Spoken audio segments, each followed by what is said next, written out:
Whatever, let's go. So, what did we do yesterday? We did a relatively complex example with a stress concentration, and it was static loading, and you guys effectively found the critical element, the place where the stress was the worst.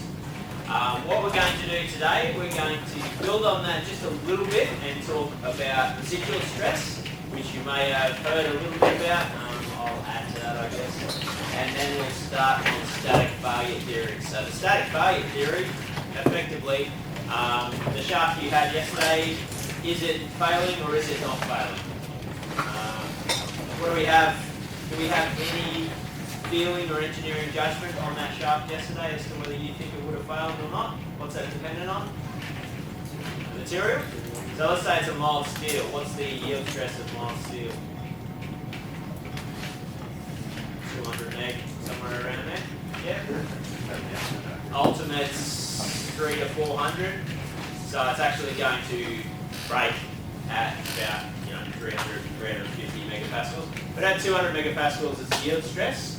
Does anyone remember what the maximum stress was in that case? 230, something like that, from memory.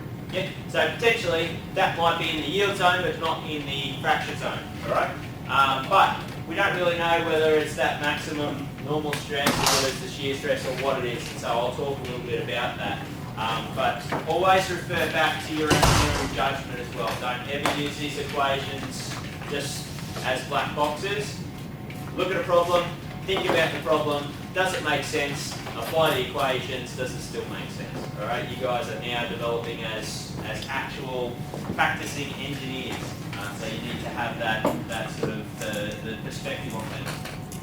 All right, so before I get into that, we're going to talk a little bit about residual stress. Stress concentration can result in residual stress. There's a number of other things that result in residual stress, but I'll talk about stress concentration just for starters.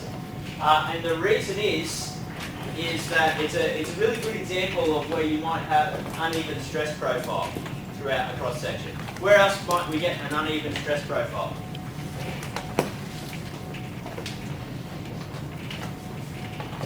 So bending, you've got sort of that triangular torsion, you've got the triangular profile around the outside. Transverse shear, you've got a circular cross section.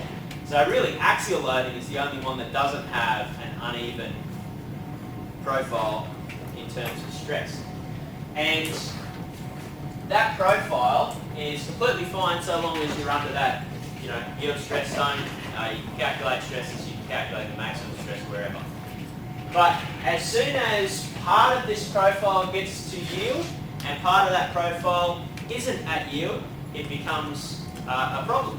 That's the point where you have some plastic deformation and some elastic deformation, and that can result in residual stress. So let's think about this just for a minute. We've got our stress profile, so this is half of a shaft with a notch in it obviously, so you have that stress concentration at the top and bottom at the edges of those notches. And before yield, this is our stress strain curve. Everyone remembers your stress strain curves for ductile material, yeah? So I'm talking about ductile materials here. And at 1, obviously we're somewhere in this elastic zone. The whole thing is somewhere in that elastic zone, all right? Easy enough. Now, at 2, we're talking about the case where that stress profile just touches that yield stress. So maybe it's yielding, maybe it's just about to yield. But either way, at the most critical zone, we're sitting right on that little corner on our stress strain plot. So still, we haven't really got to anything that's particularly unfamiliar to us.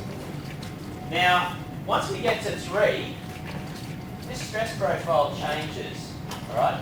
Now, it's quite important to realise that once you get here on the stress curve, for this sort of straight plastic zone, that part of the material, that atom or that little section of the material, can't carry any more load than it already is until it stretches a whole heap. Alright, that's effectively what's happening here. So you can't carry any more load, so stress is force on area in the simplest sense.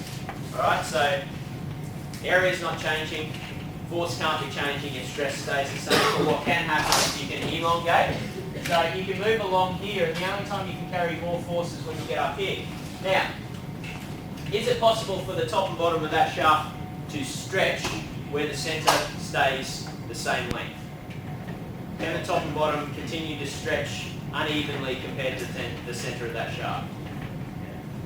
No? So if you have a shaft here, can this top section stretch further than the centre section? Yeah, you think so? A little bit, certainly, but not a lot. So as you stretch that shaft out, the section through that shaft, the top and bottom aren't going there. You can't get twice the length in the top and bottom as you do in the centre. Right, let's put it that way. So that centre section is actually holding the top and bottom. It restricts how far the top and bottom can stretch.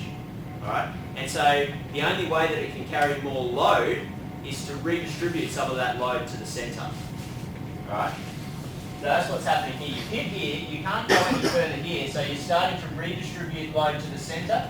And as far as 3 is concerned, it's probably not very far along that curve, and it gets stuck there until all of that centre section actually starts moving in that plastic zone, and then all of it can go together. But the top and bottom, if you're stretching axially, if you visualise it, if you stretch it this far, the top and bottom haven't stretched more than the centre. All of the material has similar strain, right? Because it's a continuum, because it's connected, it has a similar amount of strain involved. Right, and so that's why 3, at the top and bottom, you basically just sit at this SY plot somewhere in that early zone until all of that force gets redistributed and you have a nice even profile again. And as far as ductile materials and static loading, 4 is now the point that you can go up to failure. So in static loading, the ductile materials, stress concentration hasn't actually had that much of an effect. If you look at that 4th one, that looks like the stress profile for a standard axial loading without a notch. Okay? And so what we know is that for static loading, stress concentration isn't hugely important because of this localised yielding, and the fact that that yielding results in the redistribution of load to the centre or whatever. Okay, I'll talk more about this in a second in residual stresses. So for ductile loading, for ductile materials and static loading, stress concentration not a huge issue until one of 2 things happens. One is fatigue. Fatigue's a completely different story, and we'll talk about that. So stress concentration is critical in fatigue. And the alternative is brittle materials. And let's look at the stress-strain plot for brittle materials there. Just carries up that elastic zone and bang. Alright. So if we consider this case, where SY is now the ultimate, and I've just hit that, what is forming at the top of the material there? Crack. As soon as you get a crack starting, that crack's going to propagate straight through it and fail the entire thing catastrophically. So for brittle materials, stress concentration is very, very important because there's none of that plastic zone. You can't have localised yielding and just have that bit of material sit there and wait for the rest of the material to yield. Okay. Additionally, we have a consideration for brittle materials for things like cast irons and things with very, very large bits of graphite or bubbles or voids or something like that. And if that's the case, that's the one example where those things might be more critical than the stress concentration. Okay, so if the material is very poor quality, then stress concentration might not be anywhere near as critical in terms of, crack propagation and that kind of stuff as those other areas. But assuming that you have a good quality, homogeneous material, then brittle materials, stress concentration is very, very important. Okay. We'll just get this slide up here.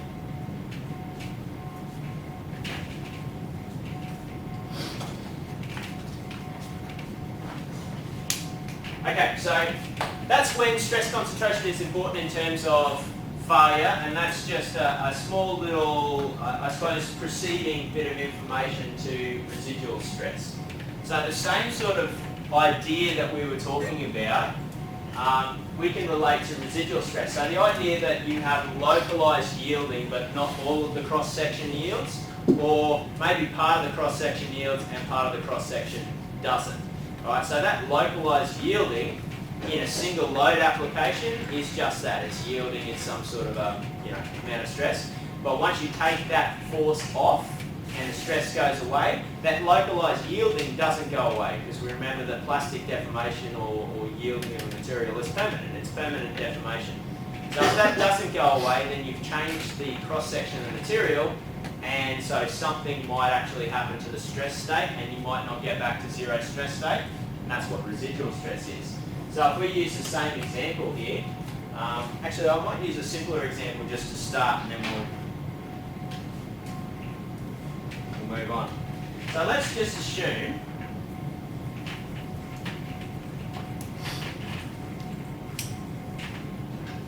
that I have two elastomeric bars and their area is the same, and this one, say this one's 500 millimeters and this one's 1,000 millimeters.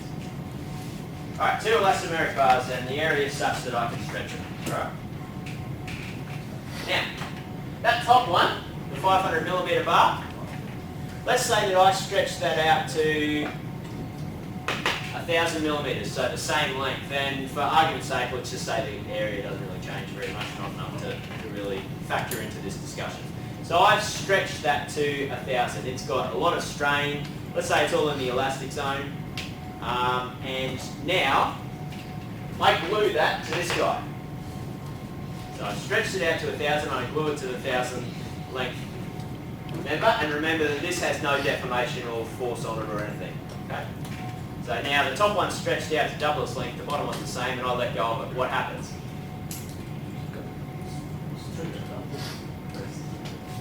It'll come in.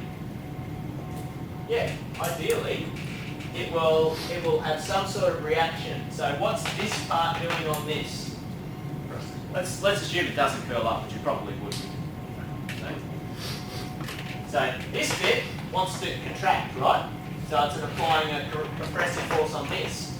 This bit wants to stay the same length. So it's technically applying a tensile force to this. What end, assuming that it all stays in sort of one-dimensional plane, what would you predict the end length of the glued together? 750? 750?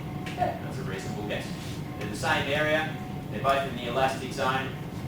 So you probably end up with something that looks like somewhere here.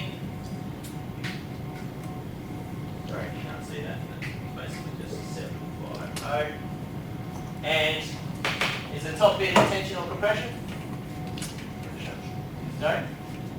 It's compressed. Oh, it's in tension. Tension. Because its ideal length is 500, and now it's 750. And the bottom one, tension or compression? Compression. So if I was to draw a stress profile, it might look like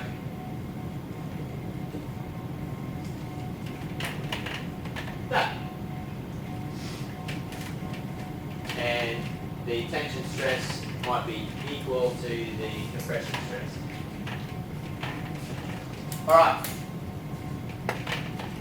So this is what's happening with residual stress. Okay?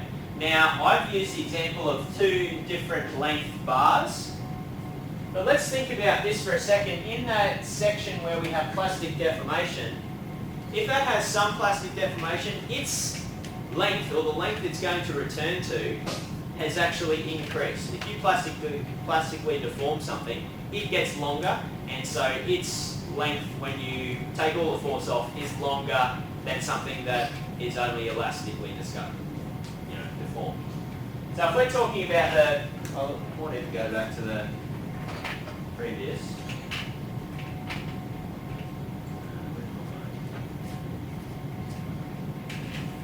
So if we're talking about something like that, where in this case maybe it's yielded, this case certainly a top and bottom section has yielded. When you let go of that top and bottom section, if it wasn't glued together like this, then it would just recover to some sort of a longer length than what it started at. And you let go of the centre section, and if that wasn't glued, it would return being elastic to its original length. So you've got a longer length at the top and bottom and the original length in the middle, and so they're going to do exactly this to each other. Alright, so you're going to take all the load off, but you're not actually going to lose all of the stress.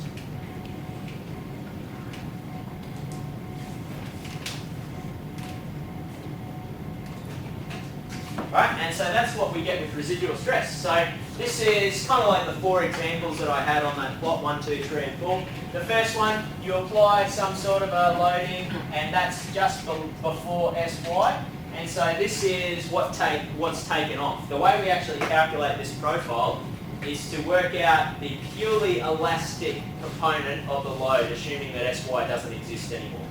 Alright, so for this case it's easy, it's just exactly the same profile. One minus the other, you get no residual stress at all. So if you haven't hit yield anywhere, you don't have any residual stress.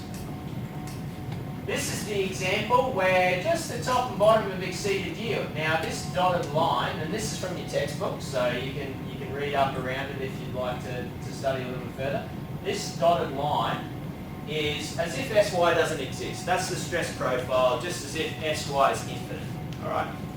Now what actually happens is because we have an SY, the material, the stress in this portion and this portion can't exceed SY until the rest of it's exceeded SY. Because of that, you need to get along that plastic curve, and so you can't get all the way along to ultimate to break if the rest of the material is holding you back. And so what it has to do is redistribute load to the centre, which is why this centre section is a little bit fatter than that dotted line there. So more of the load is starting to drift towards that centre there as it redistributes, and the top and bottom can't carry any load. And so if we take that profile and we subtract the perfectly elastic version of it, then we get a difference. And the difference looks like this. And tension off to the right, compression off to the left. Does that make sense to us? If we let go of that material, you have compression on the top and bottom and tension in the middle. And remember over here, we have tension on the top, compression on the bottom. Basically, the one that wants to be longer is the one that's in compression, and the one that wants to be shorter is the one that's in tension. Top and bottom want to be longer because we've got some plastic deformation there. Okay, so that's how you're getting residual stress. And then as it proceeds, once again, more and more load means more and more load has to be distributed to the centre. We have a much bigger, perfectly elastic version of that curve. And so the difference starts to become more considerable. And to the point where, right at the point where the very centre atom hits SY, you have a flat profile and this looking profile, and that's what your residual stress looks like at the end. Okay? And so we can actually, using these profiles, if we know these profiles, we can work out what the exact residual stress throughout a cross-section is. Now, if you then take that load off like you have in the last example and then apply the load back on, it's going to sort of, this plus this gives us, the standard type of loading. Sorry, this in the positive plus this will get back to this point. So if you reapply the same loading, it's not going to have a more detrimental effect to have the residual there as opposed to not, because you're just going to recover back to the large deformation. But if we apply a different load, this becomes very, very important. Alright, so look at that profile there. We've got compression in the top and bottom. What happens now if I apply a bending stress to that? So let's say bending stress with tension on the top and compression on the bottom. What happens on the top? Yeah, exactly. So top, if I've got tension plus compression, maybe they cancel out a bit. On the bottom, if I have compression already and I add a whole bunch of extra compression to that, then if you just can't calculate the bending stress, then you're missing potentially half the stress that's there, and it might fail well before what you expect it to fail, directly resulting from that residual stress. Right? And so this is the case for every type of uneven loading throughout a cross-section. Right? We talked about bending, torsion, transverse shear, they all have uneven loading profiles. And any other type of loading profile that's uneven, where part of it might be yielded and part of it might not be. So So this is an example of bending. You can do exactly the same calculation. So here we've got the profile, and that profile redistributes once it hits 300, which in this case is the SY. This is the purely elastic form of that. So this minus this gives us what the residual stress profile throughout the cross section is. Alright? Now, I am not going to require you to actually do these calculations in an analysis. Alright, so don't stress out about doing these profiles. The purpose of having these slides in this class is to make sure that whenever you're doing design work, that you don't miss things. That residual stress, if there's any chance that there's been residual stress there, that you recognise it. Alright? And through this textbook and other textbooks and through online research or whatever else you want to do, you'll be able to analyse those types of residual stresses on top of your loaded case. Software packages like ANSYS will allow you to apply a residual stress profile if that's needed, and then calculate the stress on top of that. So there's lots of really good techniques to be able to actually analyse this. It's a little bit too complicated to do by hand, but when we're talking about these other ideas and failure and stress and combinations thereof, you need to be at least across it and familiar with the concept. A really, really common area where residual stress becomes very, very important is in manufacturing, because ideally every single piece of steel that we get, we would like it to be in relatively virgin state, homogeneous, and just miraculously become a geometry. But that is obviously not the way things happen. We have to machine it, we have to weld it, we have to bend it, we have to punch it, we have to do all sorts of different tooling to get these raw materials into the shapes that we want. And all of those processes can result in residual stress. And that is then very important for you to analyse within an analysis procedure. So the first example I have here is welding. Has anyone ever done any welding before? Yep. So even if you haven't done welding, have you seen the case where you would weld a line and then as the bead of weld cools, that maybe plates buckle up or bend or change direction or contract or something like that? Right, so that's happening because you get the material up to basically molten, and then as it cools, material contracts. So as you have some sort of two plates together and you put a molten bead of weld down and it's all perfect geometry, but then it cools, that top potentially contracts and up it goes. Alright. Now if you put a bead on the top and the bottom, maybe it contracts evenly so it doesn't bow in any direction, but that contraction will then put tension on the surrounding material, and that is residual stress. Alright, so the way that the weld actually contracts as it cools, if it can't bend, bow or screw up your geometry, then chances are it's causing residual stress somewhere else that needs to be taken into consideration. Now, one of the major things that you might do to a weld is heat treat it, because what you do to heat treat something, you take it up to a certain temperature, let it sit there and then cool it down gradually, and you allow all the molecules to kind of reform their crystals, and that reformation relieves that stress residual stress, is what I'm trying to say. So the reason to heat treat welds is to actually remove that residual stress. In the absence of any understanding of what's going on, then it's always good practice to do at least a little bit of heat treating as well. If you ignore that, then you might either have a brittle material or that high stress that adds to the stress state that you might not have analysed, which can be a problem. Punching and shaping and cold forming, obviously going to cause stress. So are we well in the plastic zone there? Hopefully, otherwise it's going to bounce back and look like a plate again.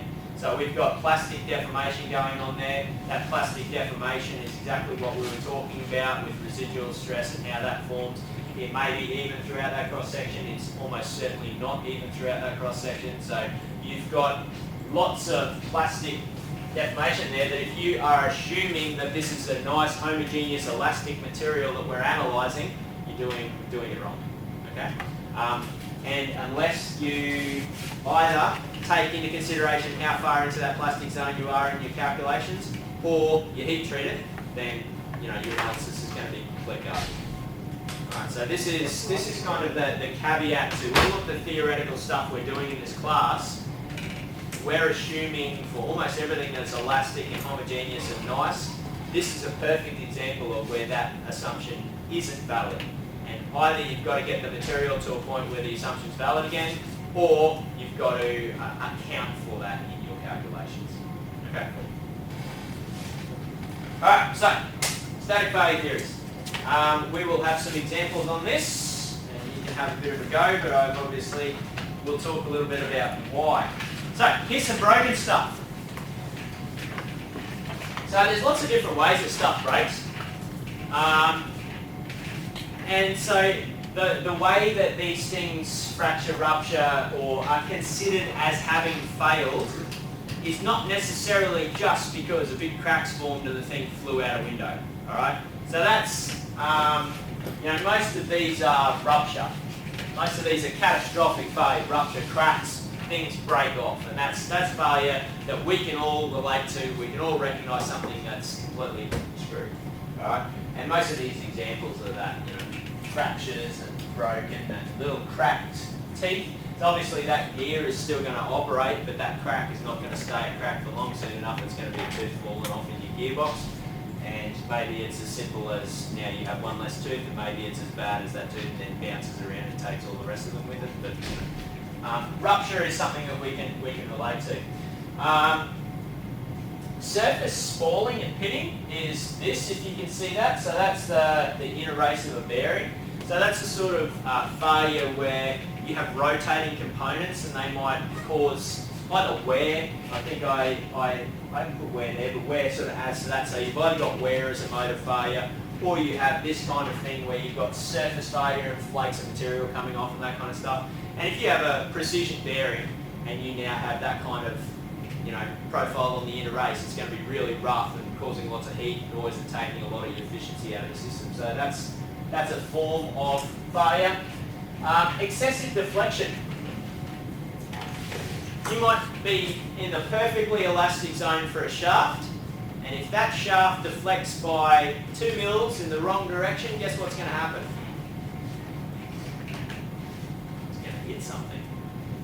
And if that's going around at 12,000 RPM or something like that, and that just hits something, now we're talking squarely in the rupture range, right? But rupture wasn't the failure. Deflection was the failure, rupture was the consequence. So we've got to be careful about that. If you go to a machine and it's, eaten itself, and you see a part that is broken and just assume that, the gear spat out, so obviously the gear was manufactured poorly. That might not necessarily be the case. It might have just been the shaft was made out of a softer steel than expected, and it was deflecting more than it should have, and then, at the wrong speed at the wrong time it hit something, and then that's when the gear got destroyed. Alright, so we need to be able to analyse deflection as well. Now there's a whole chapter, I think chapter 5 in your textbook covers strain. You will have done that in CS 2001 as well, so the ability to take a shaft or a beam or something like that, and once you do all your shear force diagrams and so forth, work out the actual deflections as well. I'm not going to cover that in this subject, largely because we handle deflection using numerical methods. So finite elements will give you the strain and deflection and that kind of stuff, and it's a lot easier to calculate by hand distresses and then use that sort of stuff if deflection is an important parameter. But you have all of the tools at your disposal to be able to do that as well. And then the first one, and the reason I've left that last is because that's what we're going to be talking about now, is yielding. Now in static failure, yielding is what we classify as failed. So if you've hit yield, you are classified as failed if you're dealing with a static problem. Now, if you've got a ductile material, it's less important than a brittle material, but we never want to hit yield. Because yield means the material is plastically deforming and potentially you've got residual stresses going on and things like that. Our standard criteria is stay under yield for everything, and then at least we know it'll be safe. And so, static failure theories is what we're going to be talking about, and so what we need to understand is it or is it not yielding? Alright, and I have an example here that we'll talk a little bit about as I give you some of this information.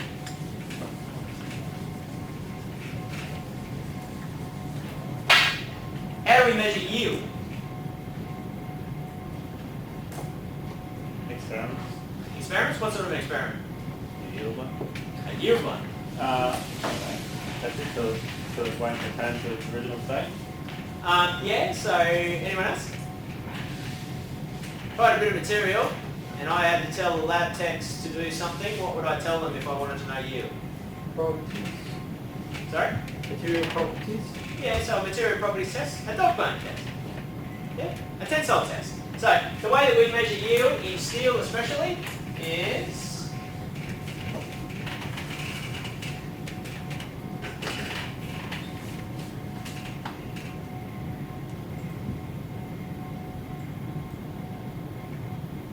get a bit of material, we stick it in the tensile tester, and we stretch it till it breaks. Easy enough. And what it looks like is that curve that I had there. If it's a ductile material, a carry up here will have some sort of a, right? And that point there is SY. And so you just read that straight off the curve, and that value is what we call the yield stress. We identify where that edge in the curve goes, where it goes in the plastic grain, and we know what SY is. So a simple uniaxial tensile test. Now, if I was to take an element in that material here, what's the stress vectors look like on that? Tension up, tension down.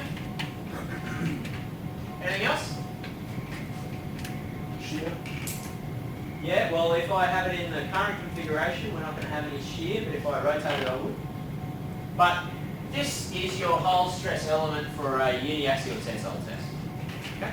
And so what we're actually measuring at this yield point, we're saying that this sigma equals SY at yield. Okay? And so that's our stress element at yield. Looks like that. Right? Now, if I was to draw that on a Morse circle, I'd get something along the lines of this. I have sigma 1 and no shear, so sigma 1 and no shear, and no sigma and no shear, so 0, 0. I draw my circle and it looks like that. Okay? So we're saying that this circle is at failure. Now, I don't automatically know from this test whether it's been the normal stress that has caused failure, the shear stress that has caused failure, or some combination thereof. Remembering that this element looks like this, but if I rotate that 45 degrees, I have an element that has shear and normal and shear, and it could be that shear that's causing my failure. So I have one single number, but that represents a range of possible modes of failure. If I then took the same material, but some different machine component, and I got this stress element, and that stress element resulted in this Morse circle, and so sigma 1 is 80, sigma 2 is negative 40, tau max is 60, whereas I have 0, 150. I have this test, but I have this stress state. Is this one failing? Yes or no?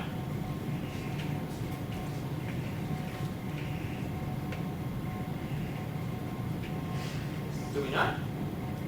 If it was just based on sigma 1, is it failing or not?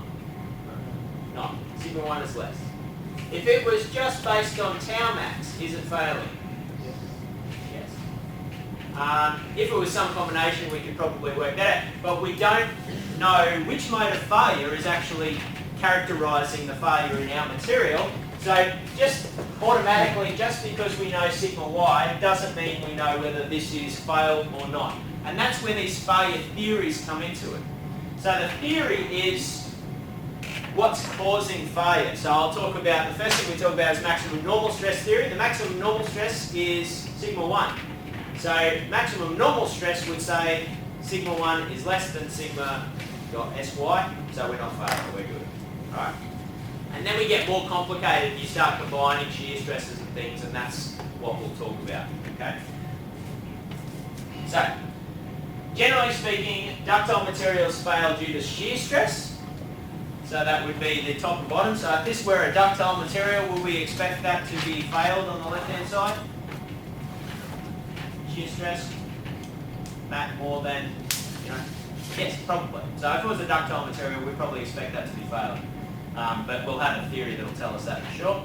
Brittle materials fail due to tensile normal stress. So normal stress, sigma 1. If that was a brittle material, would we be failing? Normal stress less or more than SY? No. Alright, so depending on what type of material you've got, depends on whether you're failing or not. These are some failure theories. And these 4 will cover, alright? And so you'll understand and be able to apply. I think we're going to do the first 2 today, but those 4 we'll cover in this class. Max normal stress, max shear stress, and then total strain and distortion energy. And the maximum shear stress for ductile materials, we said they fail in shear. Maximum shear stress is generally pretty good. And distortion energy, number 5, is very good. It's more accurate, and that's the one we'll be talking about. And you notice that von Mises, and I've mentioned von Mises a couple of times so far, that's where that comes from. Alright, so let's have a 5-minute break because that's a lot of talking out here. And then I'll give you the theory and then we'll have some examples and you guys can have a bit of a try at it. Alright, is everyone back? Good.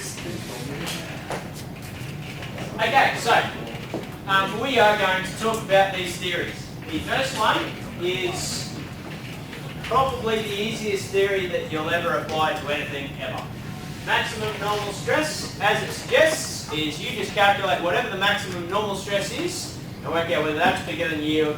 If it is, it's failing, and if it's not failing. Okay? So as far as equations go, you just take the magnitude of sigma 1, 2 or 3 and work out whether that's bigger than SY, and if it is, fail. Now, if we sequence sigma 1, 2 and 3, then sigma 1 is always going to be the largest, but that doesn't necessarily mean it's the largest magnitude, because you have like sigma 1 as 0 and sigma 3 as negative 100. So remember that your magnitude is the important part there. Are we always assuming that the yield for compression and tension? I will talk about that. So in this particular circumstance, the yield in tension and compression is the same. For most ductile steels, that will be the case. And for some brittle steels and cast irons, that's the case. But when the reason that I'm talking about this theory, caveat, this theory is complete garbage. Right? So this is kind of your introduction. I'm going to talk about the surface in a second as to what a failure surface actually is. This is a really, really simple theory that they came up with back when computers didn't exist and calculators didn't exist and they were still just stretching things and they were breaking and they were trying to work out why. Alright, so this is kind of our first step, and we're going to get increasing in complexity and accuracy as we go along. So a version of this that we do for brittle materials in next week or maybe the week after will have a different yield in tension and compression. And so effectively this plot changes and the equation changes. So if we say that our maximum has to be greater than yield to be failed or less than yield to not be failed, we can actually represent that on a graph. And this is technically a 3-dimensional graph with sigma 1 in one direction, sigma 2 in one direction, and sigma 3 in one direction. Alright, so it's a Cartesian type coordinate system. And let's say for example's sake that sigma 2 is 0. So we don't need to go anywhere in that sigma 2 plane. We're just, nice section through the sigma 1, sigma 3. Now, if I was to draw sigma y, negative sigma y, negative sigma y, I can actually draw this line here, which is called the yield surface. And what that line represents is that any combination of sigma 1 or 3 outside of it is failed, and any combination of sigma 1 or 3 inside of it isn't failed. Now let's think about that in terms of our actual equation. So if I take a point in the middle there, and sigma 1 is half of Sy and sigma 3 is half of Sy, let's look at this. Half Sy, not bigger than. Half Sy, not bigger than. Alright? If I take a point up here, then sigma 3 is obviously more than sigma y, but sigma 1 isn't, but we're failed. Over here, sigma 1 is more than sigma y, so we're failed, and so forth. If I'm sitting right on this very corner, you've actually got quite big S1 and quite big S3, but because we're saying that it's only the maximum that counts, you're still not failed just inside and you are failed just outside. So it's a really simplistic theory, alright? And so the reason that I'm showing you this is because this failure surface will get more complicated as we go along. Now if we visualise this in 3D, we have the same state into the page, so this is basically a cube, and it's a cube centred on the centre of that Cartesian axis. And if you have a 3D stress state anywhere inside that cube, safe. Anywhere outside of that cube, not safe. Cool? And the last thing that we need to do, you guys have covered factors of safety, at least in my class, if not in multiple classes yet. Yeah, factor of safety. So factor of safety of 2 means that it's twice as strong as it needs to be, or you're half likely to fail or whatever.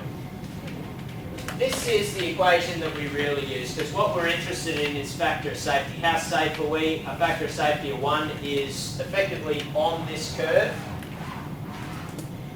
A factor of safety of less than 1 is outside of, and more than 1 is inside of. And the equation to it is this. So N equals Sy, which is our yield stress, divided by whichever one's the maximum. But in this example, let's say sigma 1, if we sequence them, and that's always the largest. And so we can calculate that. And that's basically just the ratio of wherever you plot. So we have some stress element, we'll plot a point. If I plot halfway along there, then your factor of safety is 2. If I plot 75% of the way along there, then your factor of safety is 1.25 or whatever it is. Yeah. So the closer you get to the edge, it's 1, and outside of is less than 1, and you failed. Alright, so is that clear? It's a very simplistic representation of failure in terms of that plot. We'll get more complicated, but I wanted to start simple. Alright, so in this context, what's our maximum normal stress on our example here? 80. What's our yield stress? 100. What's our factor of safety? Where's that coming from? Sorry, where's the... This is the yield stress. This is our uniaxial tensile test, and sigma 1 is 100 KSI. So that's our normal yield stress. And if we had to calculate it, our shear yield stress would be up there. Okay, but 100 KSI is our normal yield stress. Sorry, I didn't make that clear before. So sigma 1 is 80, yield stress is 100. Looking at that equation, 100 divided by 80 is, who's got a calculator? 1.25. 1.25, there you go. So that's our factor of safety if maximum normal stress theory is what we're applying. Alright, let's have a go at that. So we can work out whether that made sense or not.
So we have an element, has a bunch of stresses on it.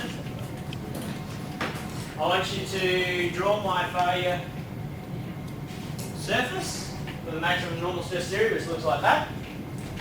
And I want you to plot the associated point for this element on this curve. Tell me whether it's failing or not, as in is it inside or outside, and tell me what the factor of safety is based on this equation. What's the first thing you need to do to plot that point? Or circle, yeah. So you need sigma 1, sigma 2, sigma 3. Because sigma 1, sigma 2 and sigma 3 is where you plot on here. Now one of them is going to be 0, and whichever one's 0, that's the plane that you know, the direction you don't draw. So if sigma 1 and 2 are non-zero, then that's the axis that you draw. And the values that you get for sigma 1 and 2 or sigma 1 and 3, whichever, are the Cartesian values that you plot in a point here. If it's inside, you're good. If it's outside, you're not. Good. So do your more circles, draw that, and then plot that point. Alright, looks like most of you have a failure surface drawn. But the first thing, I'm going to assume that you can do a more circle by now.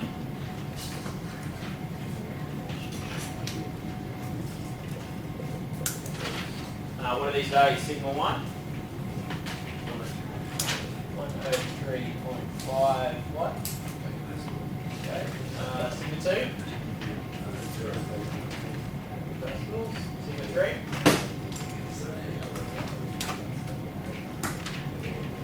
And tau max just because. Very good. Okay, so if we were to plot this on our yield surface, given that sigma 2 is 0, we don't need the sigma 2 axes drawn. So let's do sigma 1 and sigma 3.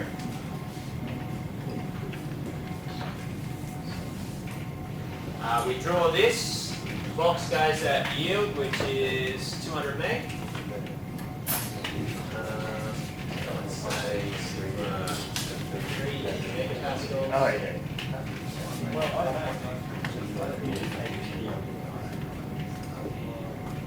Yeah.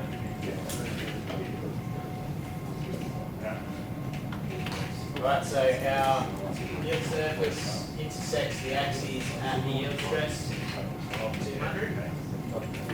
Get into a bit of shade, really so inclined. Alright, where's our point? Fourth quadrant, bottom right.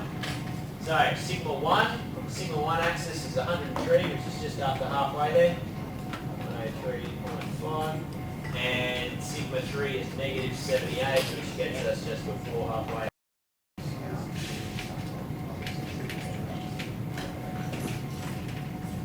Alright, and so that's where our element will plot on that yield surface. So if we're going to answer our question, A, is it failing or not? Not failing.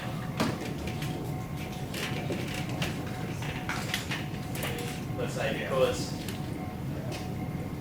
inside surface. And for B, factor of safety equals sigma y divided by sigma max, which is sigma 1 in this case, equals what? What do we get for that? 1.93. And does that make sense based on looking at our yield surface? We're about halfway the way along. Yeah. So again, we've got sort of two modes by which to check our value if we were to plot that yield surface. Okay. So every single stress element that you draw, you can represent based on the three principles on a Cartesian plane that has the sigma 1, 2, and 3 on each of the axes. And then our failure criterion is some sort of a volume around those. So this one's very simple, it's a cube. Alright, but we'll get slightly more complicated on the next one and proceed accordingly.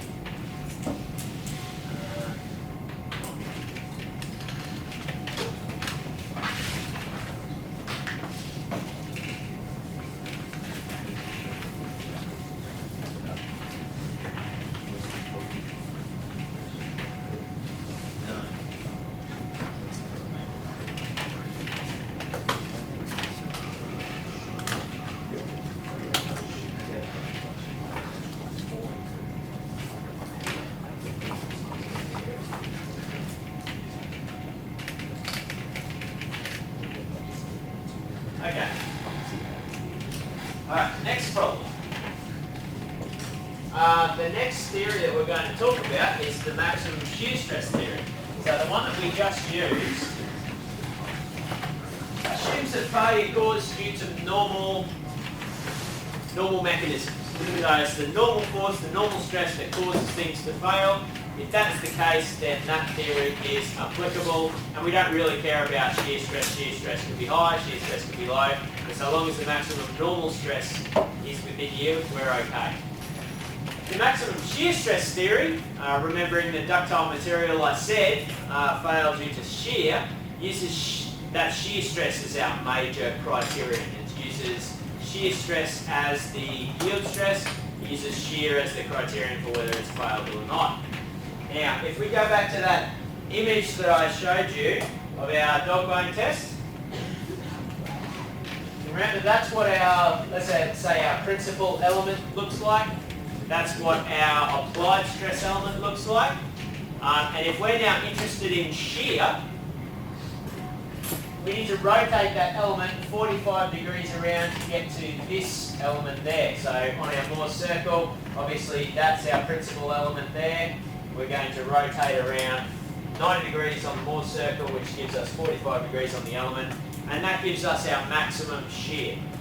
And if we're only interested in our maximum shear, then that value of shear at that point is what our shear yield stress is. Okay. And so remembering that our tensile test is there to measure what the yield stress is, we've measured what the tensile yield stress is, and if that is actually failing not due to tensile mechanisms but due to shear mechanisms, then it's the value of maximum shear at that yield point that defines that failure. And so the value of maximum shear at that point is just half of that. We know from more circles, yeah?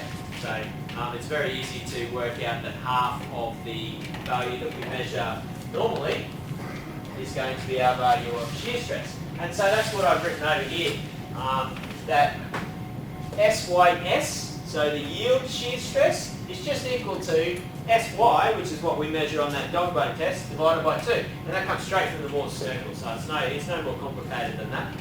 I've got a bit of a proof there, but you can read that in for homework if you like. It's just an alternate way of showing that, but effectively you're just rotating 45 degrees on the element. The maximum shear stress that's occurring, if we assume that that causes failure, then that's our criteria stress. And that criteria stress is just half of what we read from the experiment. Now, remember that tau max is the maximum of sigma 1 minus sigma 2, sigma 2 minus sigma 3, sigma 1 minus sigma 3, all magnitude divided by 2. Okay?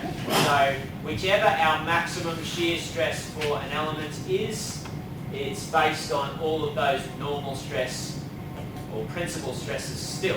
We can just read it off the Morse circle that we calculate, but there is a direct equation, a direct functionality between that and the principal stresses, which is important because remember I just said that we can plot every single point on a principal Cartesian coordinate system, so sigma 1, sigma 2, sigma 3. Alright, so if we are saying that the maximum shear stress is important and we have to relate that to the shear yield stress, which is just SY on 2, then we can actually plot that point as well. Now, this is what the yield surface looks like for the maximum shear stress theory in 2D.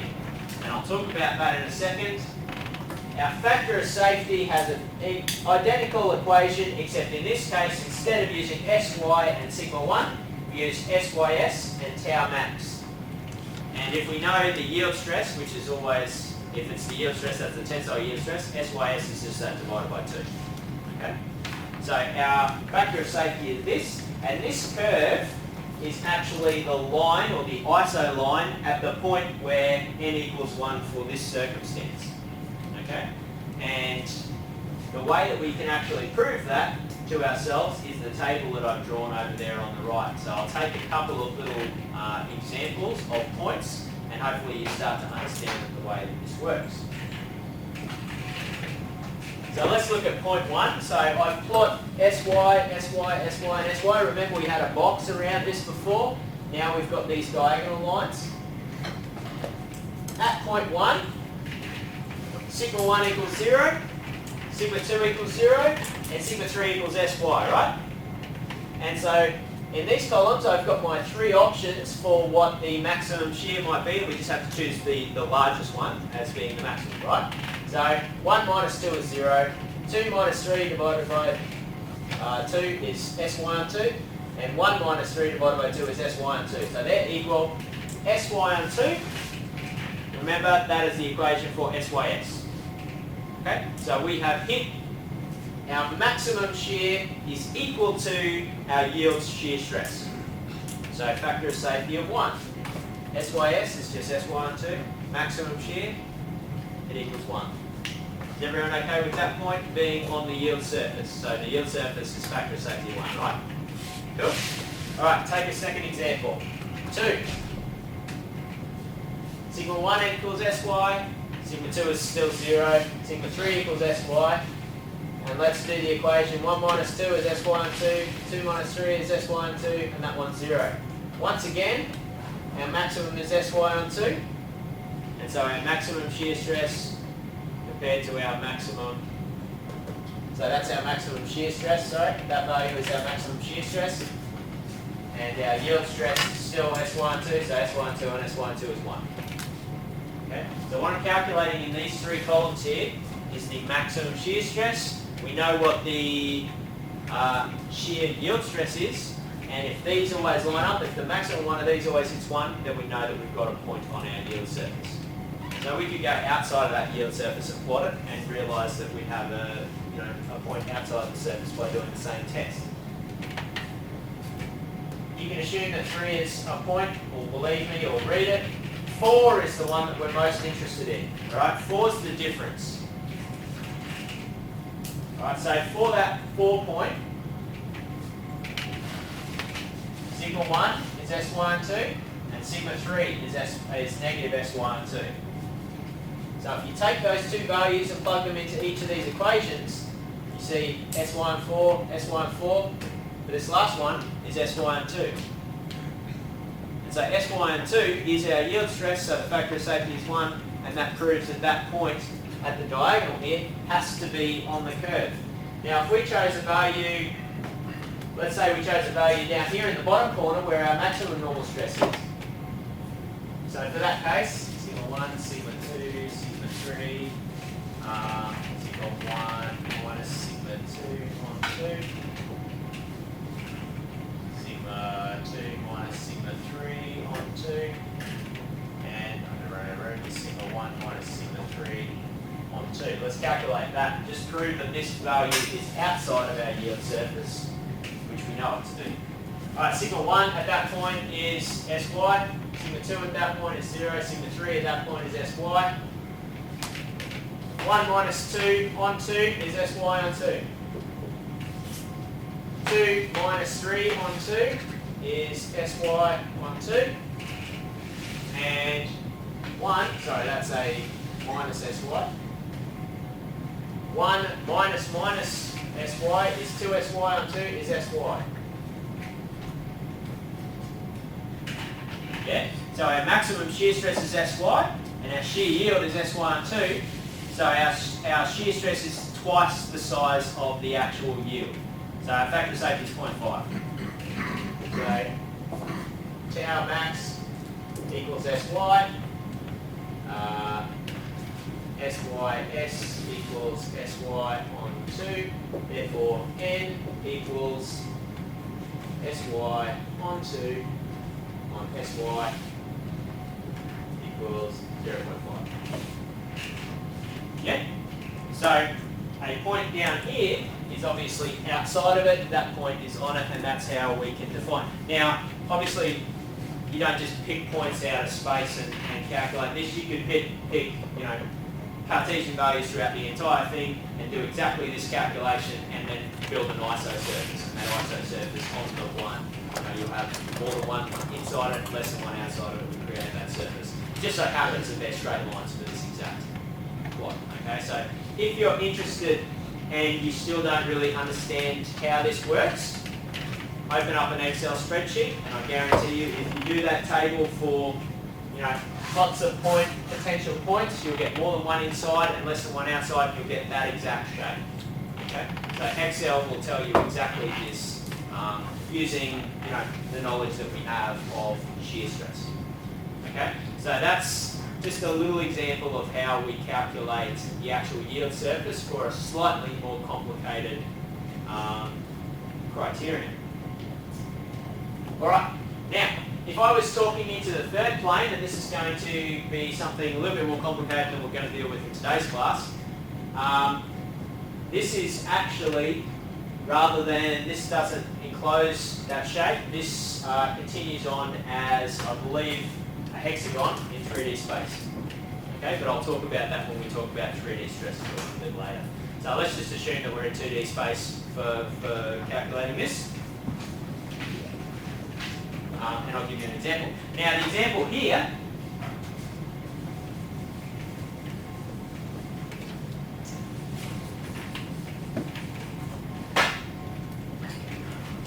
if I think about the maximum shear stress theory,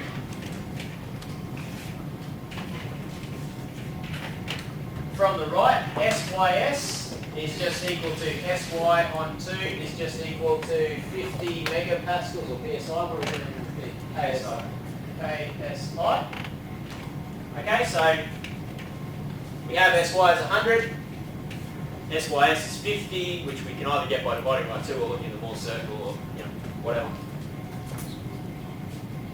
For the circumstance on the left,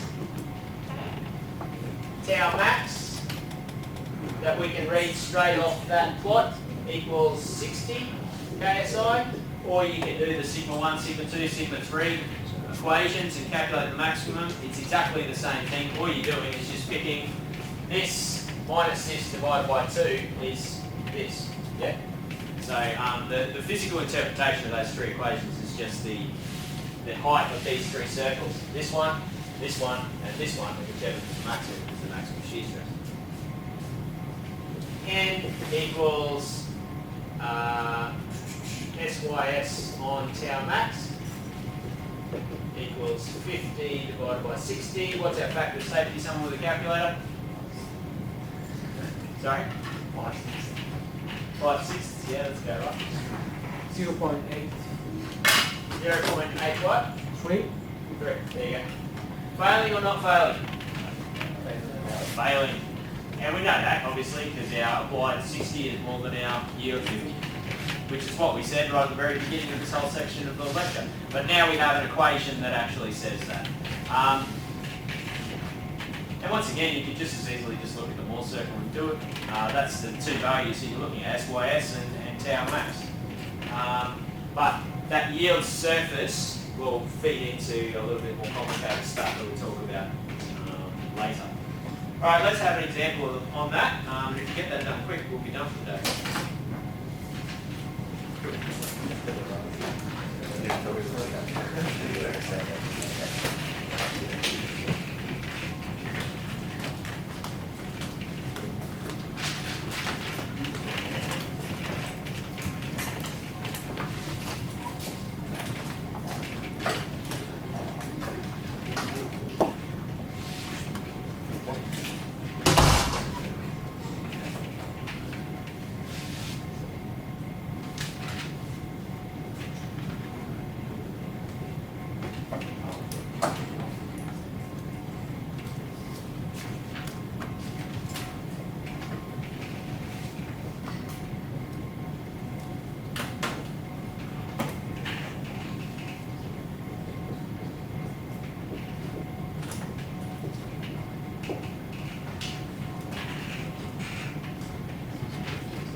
Alright, exactly the same drill as before. Let's pull that failure surface back up for you. There it is.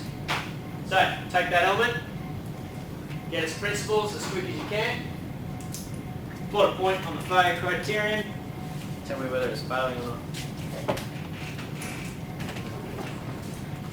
Okay, looks like everyone's got that pretty much sussed. Same drill. 1, sigma 2, sigma 3, and tau max is now quite important. Alright, sigma 1. 118. 118.18.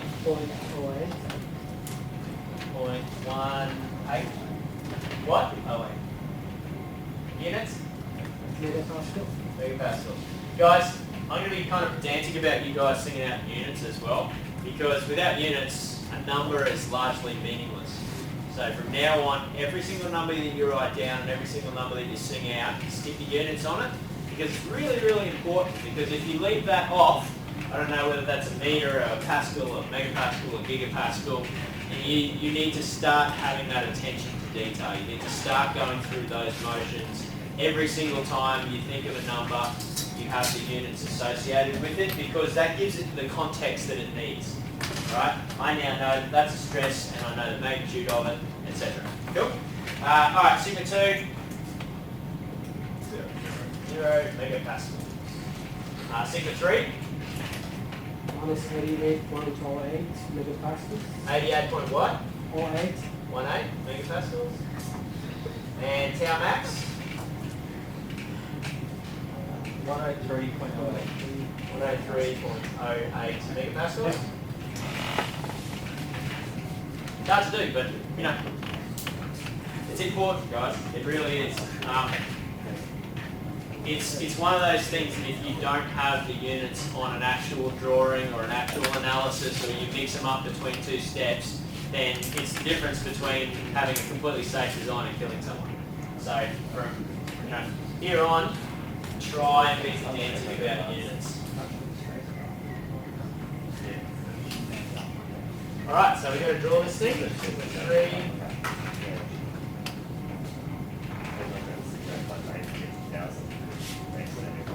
And that's 600, go down 175-ish. Put it there-ish.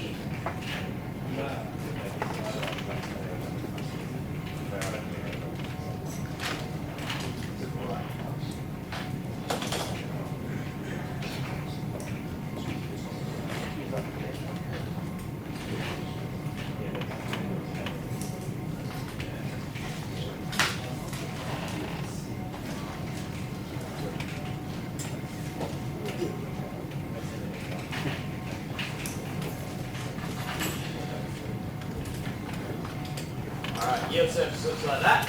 And so we plot our points. What is the sigma 1 value on this?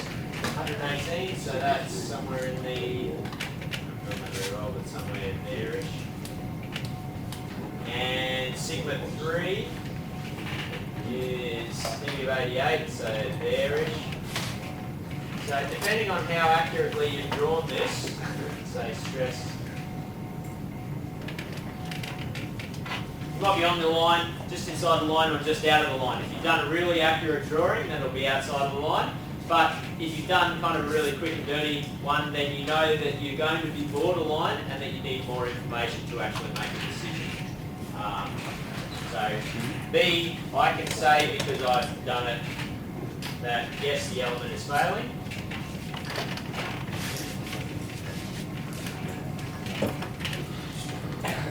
But C should tell us with absolute certainty, because that's its purpose. M equals SYS on tau max. And SYS equals what? Yeah. 87.5 megapascals. And tau max, we got 103.08 or whatever that is. So what do we get for factor of safety? 0.85, yeah, a couple of decimal places there. And there you say less than 1, underline it, therefore fail. Yeah, something along those lines. So this was a little bit ambiguous. This gives us the exact value. The only reason that's ambiguous is because we drew it with pencils and pens rather than like an actual graph. If you drew it accurately, then it's going to be perfect. But we've got two different ways of confirming, and 0.85 is pretty close to 1, so we know that that's pretty close to that yield surface there, which makes sense. That's where we've drawn it. Okay. So we've got a relatively good idea of what's going on. Now, that's everything I've got for you, aside from one final slide.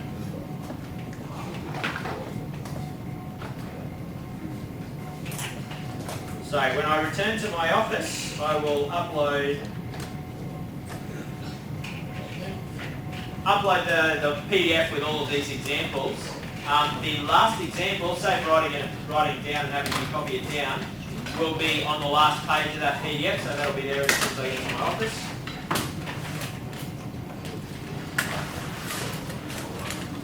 Once the projector comes back on, that's that.